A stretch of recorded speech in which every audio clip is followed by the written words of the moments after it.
تلنگانہ میں آئندہ 2 دن شدید گرمی کا امکان۔ حیدرآباد کے محکمہ موسمیات نے حیدرآباد نے پیش قیاسی کی ہے کہ ریاست تلنگانہ میں آئندہ 2 دنوں کے دوران گرمی کی شدت میں مزید اضافہ ہوگا۔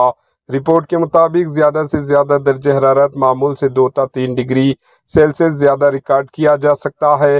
محکمہ موسمیات نے خبردار کیا ہے کہ کل اور پرسوں شمالی تلنگانہ کے بعض ڈسٹرکٹس میں کہیں کہیں شدید لو چلنے کا امکان ہے، جبکہ کئی علاقوں میں رات کے وقت بھی گرمی کی شدت برقرار رہے گی۔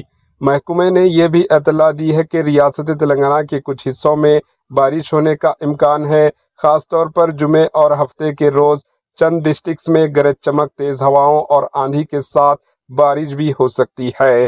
محکمہ موسمیات کے مطابق ان دنوں میں 30 سے 40 کلومیٹر فی گھنٹے کی رفتار سے ہوائیں چل سکتی ہے، جس کی پیش نظر شہریوں کو احتیاط برتنے کی ہدایت دی گئی۔ Bureau report AHN news. AHN news کے YouTube چینل کو سبسکرائب کریں اور بیل آئیکن کو دبانا نہ بھولیں تاکہ آپ کو ہر نئی آنے والی ویڈیو کا نوٹیفیکیشن بر وقت مل سکے۔